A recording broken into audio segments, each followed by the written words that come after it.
Are you ready to start working on the stump grinder again? Well, I am, so let's get to it.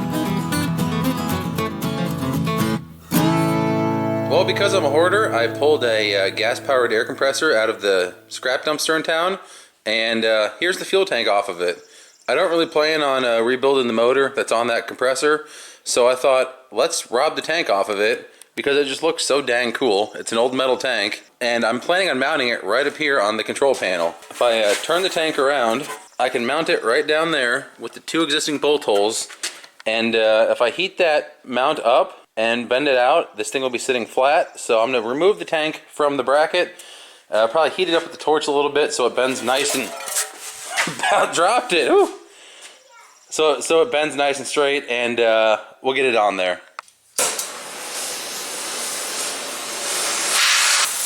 Now I should have a rosebud on here probably to heat this up, but I don't have a rosebud tip, so this is what I'm using. And this really probably wouldn't be too hard to bend by hand, honestly, but it's got such a nice bend on it already. I want to make sure I follow that same line that's already been established.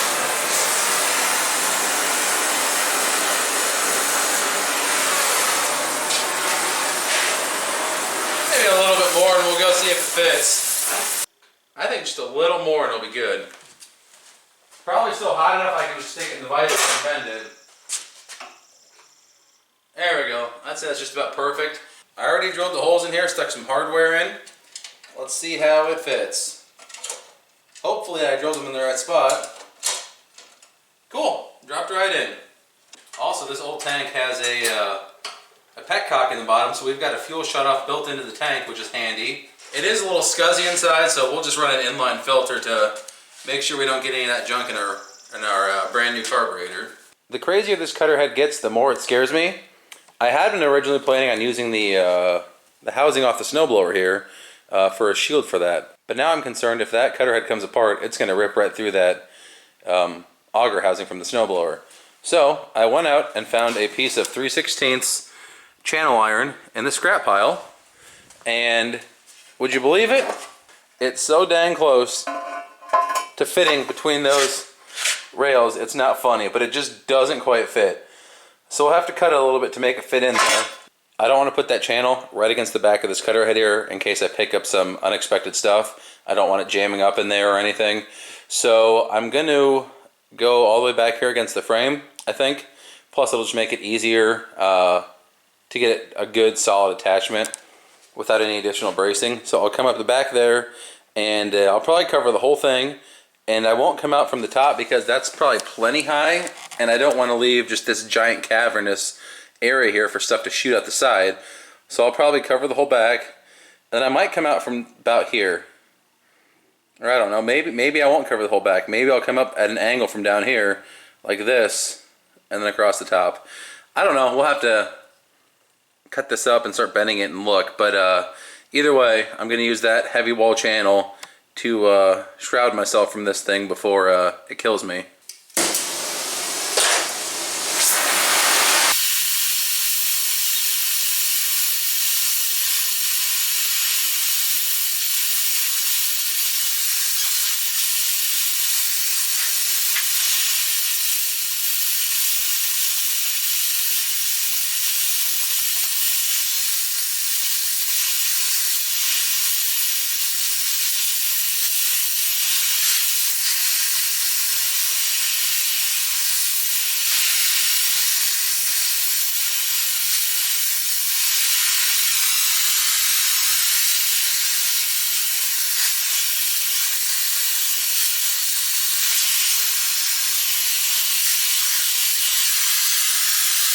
I measured out how long I want the shield to be, so I got it mounted up in the bandsaw here, and I'm going to go ahead and cut it. The beauty of a metal cutting bandsaw is I don't care how long it takes to cut it, because I'm going to start this saw up, and I'm going to go in the house, eat some dinner, come back later, and it'll just be done. Alright, that should be plenty of oil.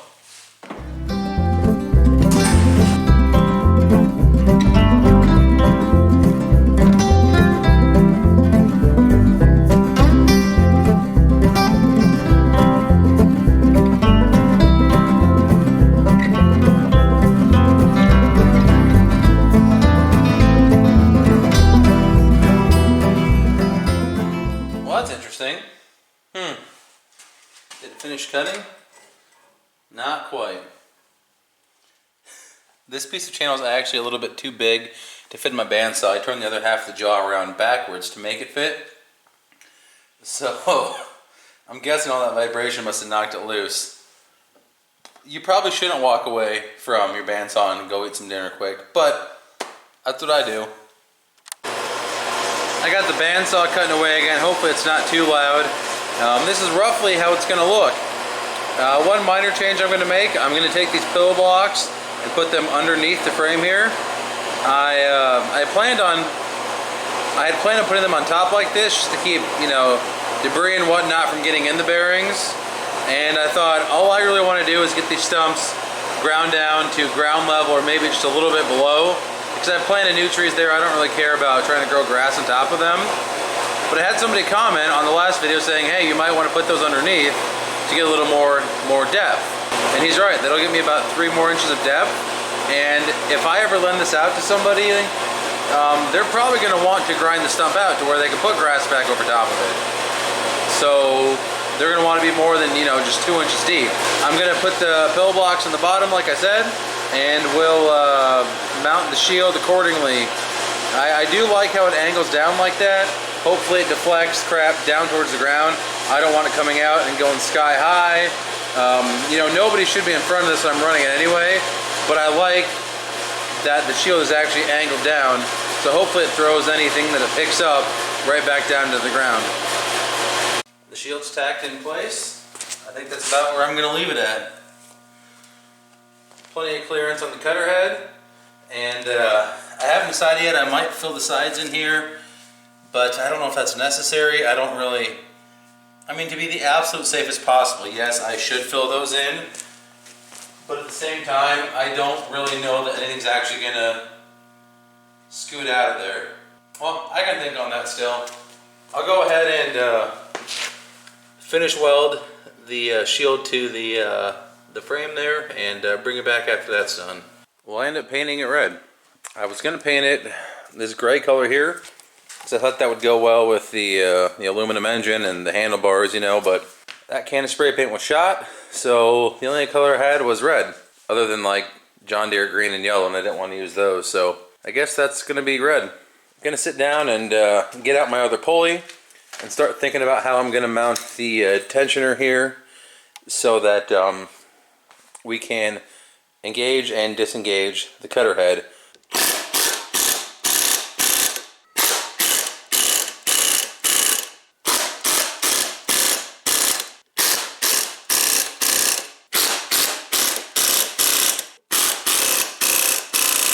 The cutter head's completely assembled now. Got all the teeth mounted. The cutter head base mount unit deal is sitting out here drying in the sun. So once that dries up, we'll bolt it back on the snowblower housing here, stick the cutter head on it, and get the belt going. So I'm heating the handles up quick with the torch so I can improve the angle at which the operator holds them.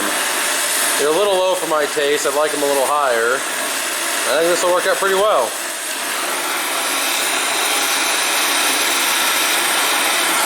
Oh, that one's still hot. Why is this one not hot? There we go. Alright, see if we can bend that. Bounce a little bit. Keep bouncing. Once again, I should have a rosebud on here, but I don't have a rosebud. This video has taken place over the course of a couple weeks. I'm not quite sure what I've showed you and what I haven't. This morning I stopped in and picked up a belt for the grinder here. There's a formula online.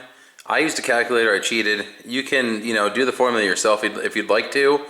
I'm too lazy for that. All you need to know is the diameter of your 2 pulleys and the length from the center of the shafts, and it will calculate the belt length for you. Mine ended up being 66 point something, so I got a 67-inch belt. It fits really well. I decided I'm gonna scrap my clutch setup with the tensioner pulley to engage and disengage the cutter head. It ended up being a pain in the butt, and I just want to use the thing. I figured if I decide after using it that I really want that disengage option for the cutter head, I can always go back and add that later. I've still got the pulley sitting over here, so I may use it as a tensioner pulley just in case this belt's not tight enough, which I honestly think that it is. I think we'll be okay. I need to take this piece of steel, slide it back in place under the pan here, and bolt it down. And at that point, we've got the belt on, everything here is final tightened, and all we need is oil, gas, and we're ready for a good old-fashioned test run.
The engine has oil in it, we've got fuel in the tank. Let's go outside and fire it up. Here's the stump I'm going to be grinding.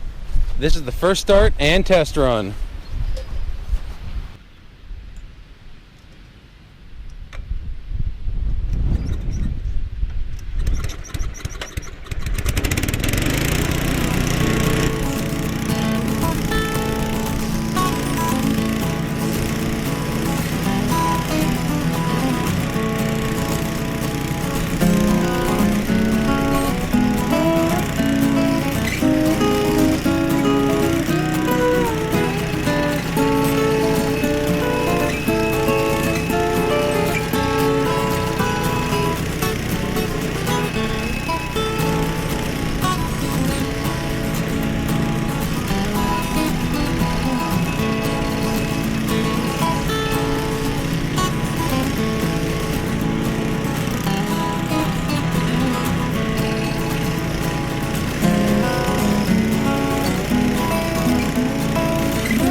Call that a success. Obviously I've got to get some practice at this. It's a little bit of a learning curve, but that baby ground that thing down flush in no time flat. If you guys like this build, please stay tuned, comment, subscribe, and in the next video we will get a full run grinding all these stumps all the way along here. Thanks, see you then.